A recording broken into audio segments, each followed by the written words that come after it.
Senator Padilla. Thank you, Mr. Chair.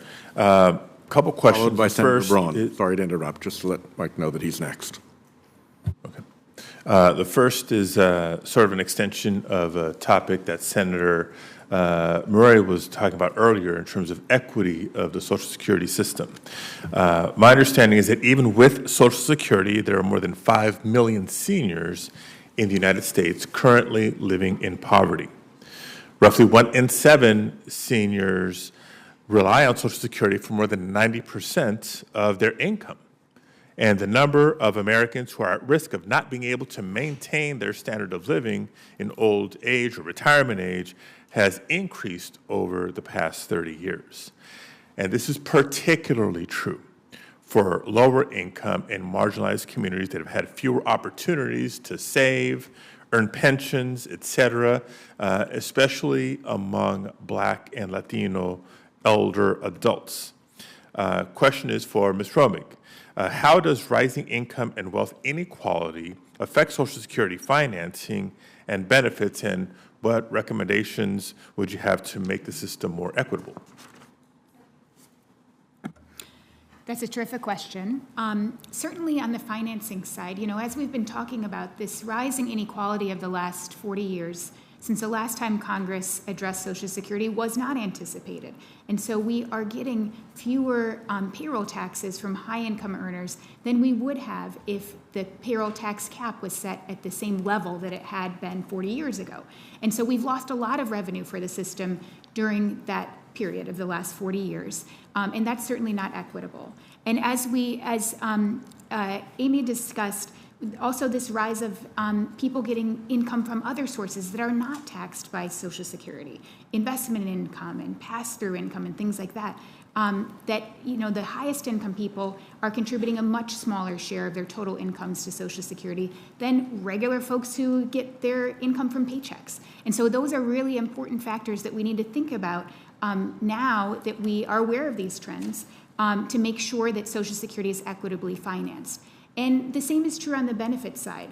The increase in longevity over the past 40 years since we last addressed Social Security has meant that wealthier people are living significantly longer. That's not true for the bottom half. And in fact, the reverse is true for some marginalized groups. We hear about these deaths of despair, especially in marginalized communities where life expectancy is actually shorter than for their parents or grandparents. So that means they're getting benefits for a shorter amount of time, whereas wealthier folks are getting benefits for more years. And so we need to address that as well. Yeah, that's a troubling dynamic. But on the first half of your answer, fair to take away that tax breaks for the most wealthy and large corporations are not good for Social Security? That's right. Thank you. Second area is the following. Now, since 2010, the number of Social Security beneficiaries has increased by 21%. And this is sort of the precursor to your longevity dynamic that you just described. Our nation's age dependency ratio is now projected to reach 44% by 2040. Absent congressional action, an aging population and a shrinking workforce will continue to threaten Social Security financing. That's a dynamic that I think most of us are very well aware of and are concerned about. Now, while not a solution in isolation, right, this is not a magic wand, but we know, history tells us that higher levels of immigration can improve the long-term financial health of the system. Immigrants, on average, are younger than the native-born population and have higher labor force participation rates.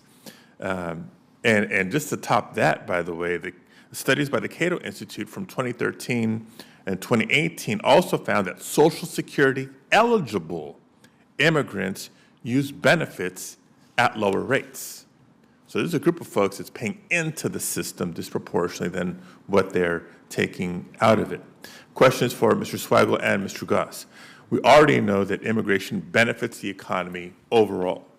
But can you speak specifically to how updating our immigration system could support the long-term solvency of the Social Security system? Maybe I'll say a quick word and Steve can finish. No, it's absolutely right that more immigration would reverse aging and would reverse the shrinking of the workforce that you talked about. That would have a near-term impact in improving the finances of Social Security. There'd be long-term benefits as well, long-term impacts as well. There'd be higher productivity growth from immigrants, and immigrants start companies, they hire workers, that means more payrolls and more revenues into the system. And we would analyze both those, the near-term and the long-term impacts. So from a purely demographic point of view, our issue, as we've mentioned, has been the changing age distribution because of the drop on the birth rates after 1965. Now, birth rates are when people enter our population at age 0. Immigrants enter our population generally between 20 and 35. So that if we have an increase in immigration, if our policy were to change, that would bring more people into our population precisely at the ages at which people begin to really enter the workforce and work.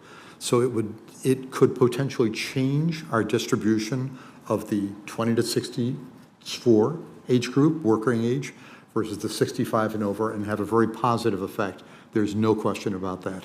And in addition, immigrants tend, by and large, at least in the early years, in the country to have higher birth rates even than the general population. So it's really a plus all the way around. Great. Thank you. Thank you, Mr. Chair. Just in closing, want to underscore, at a time where we're seeing persistent record low unemployment levels, we're not talking about immigrants coming here to take jobs from anybody else.